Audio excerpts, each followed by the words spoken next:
Someone on Twitter said their hats are too big, and now I can't take this show seriously anymore.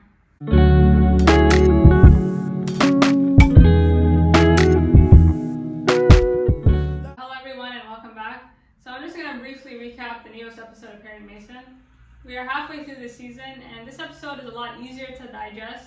There's a lot less information, and it's a lot easier to follow.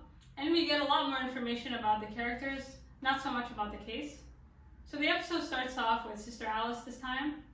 And if you remember from the last episode, Sister Alice was in church when she had a seizure, telling her that she heard the voice of God telling her that she would resurrect this baby. So the episode starts off and she's gifted with a serpent. And there's a large crowd outside of her house who think she's a Satanist, who are her supporters. And I've been torn on Sister Alice because I don't know if she believes what she's saying. I really don't know how to take her, but after this episode, we see that she really is someone who has this deep-rooted belief that she is kind of a prophet in a way. Now, whether this is vanity or narcissism, we'll see in the next 4 episodes.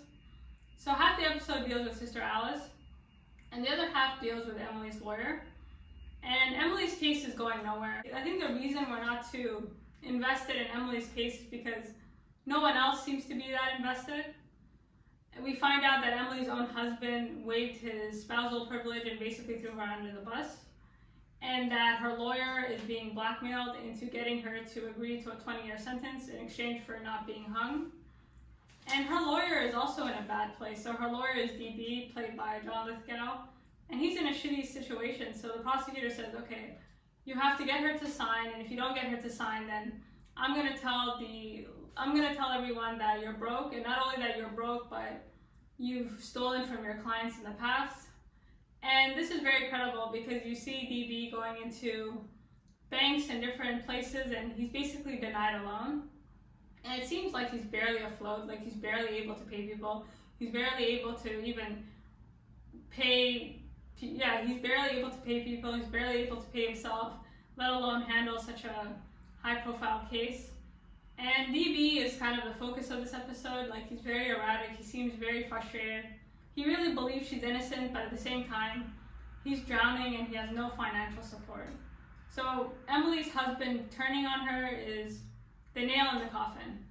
And meanwhile, Mason is trying desperately to help him as much as he can, but it's a dead end. And Mason, so if you remember from the last episode, they were able to prove that this man who had shot himself, so the man who shot himself is Emily's affair, the man that Emily had an affair with. So the man that Emily had an affair with is someone she'd met at church and is believed to have been involved in this kidnapping.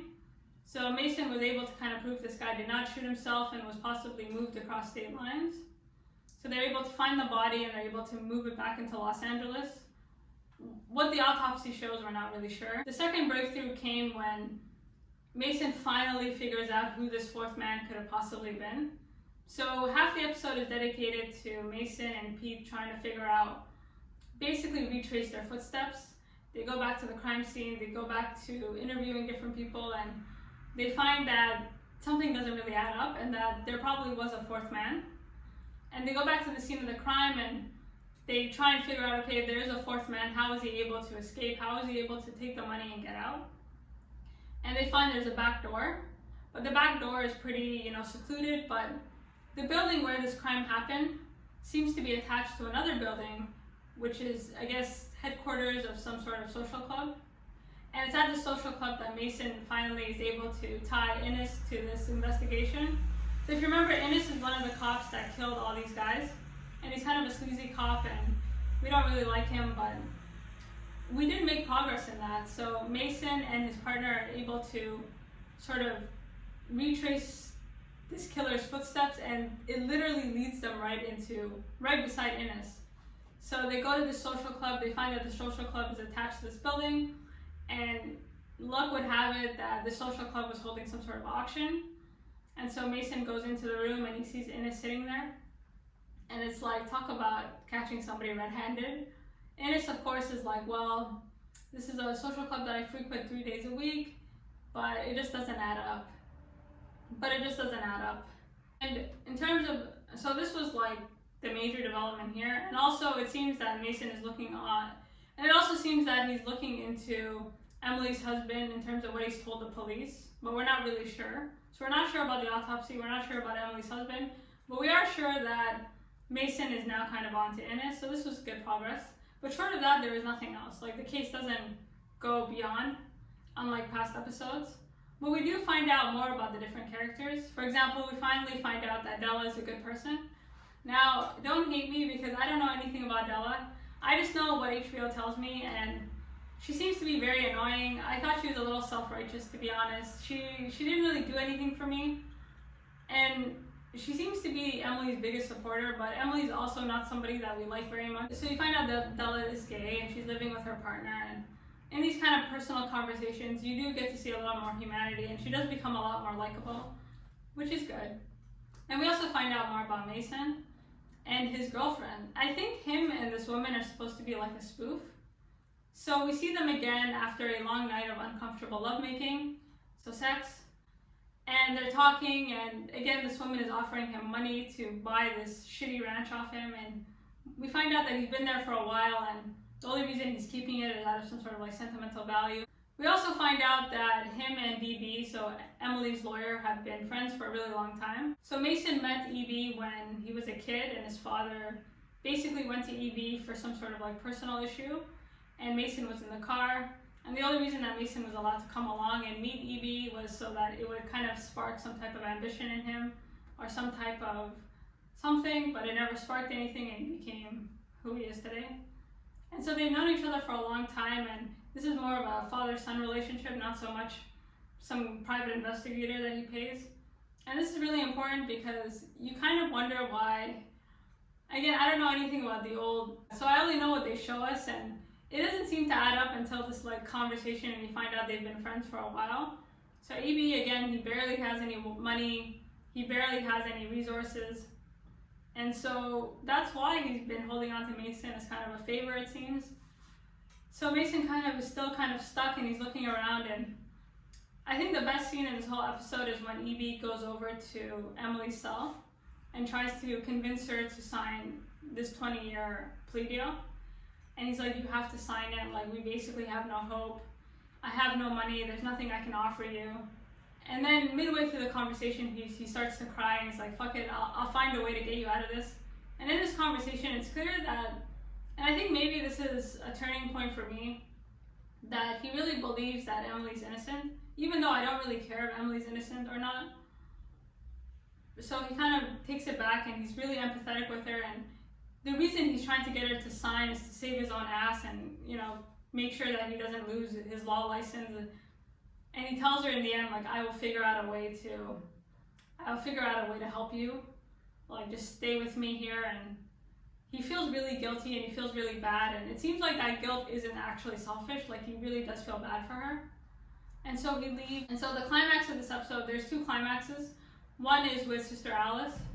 Now, Sister Alice, as I've said, is kind of, she's been in bed all day, she's been shamed by her church, and finally she's convinced to tell her audience that it was exhaustion and she never saw a vision. So she agrees, and she goes out and in her backyard, and you can see there are people who support her and people who hate her. And while she's about to make this speech, somebody in the audience kind of comes out of nowhere and gives her a blanket and tells her that this baby will be very cold when he comes back, which triggers Sister Alice again into her whole, what's true in the Bible will be true again. And just like that, she takes back her apology, she stands by her decisions, she said what she said, and that's where we leave Sister Alice. She's not really someone who's motivated by money. It could be like blind vanity, we're not sure yet. But one thing is true, that she really does believe that she saw a vision and that this baby will be resurrected. And she says it with such, you know, I don't know what to make of her. I really don't know what to make of her. I don't know if this is a commentary on the church or like these kind of Scientology cult-like churches, but for whatever reason, Sister Alice is now somebody who is not motivated by money and is motivated by a deep belief that she is kind of a prophet. And sadly, while all this is happening, EB kills himself. So if you remember, he has a conversation with Emily, his client, and he promises her, like, I'll find a way to get you out of this, and he does find a way. He ends up killing himself. He wakes up in the morning, and every time I looked at him, I just thought, whose dad is this? Like, he lives alone.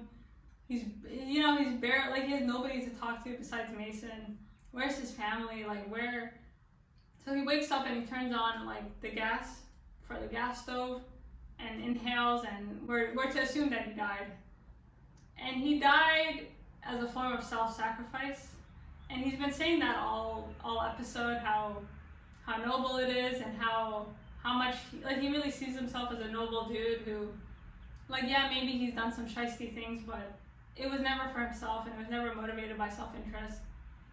His death was really interesting because in terms of, when you have, like, an 8-episode series, like, being invested, the only thing his death did was make me question whether or not Emily really is innocent or guilty. But that was unexpected. I didn't think he would kill himself. That was really interesting. And I think this episode was kind of supposed to purposely slow things down because the next 3 episodes will go by quite quickly, and I think we'll be hit with a lot of information. Every time I watch the show, I feel like I'm in an exam because you're like, oh my god, what did I just miss? Like, but thankfully there wasn't a lot to miss here, so that's what I thought of it. Overall, it was very good. And yeah, until next week, thank you.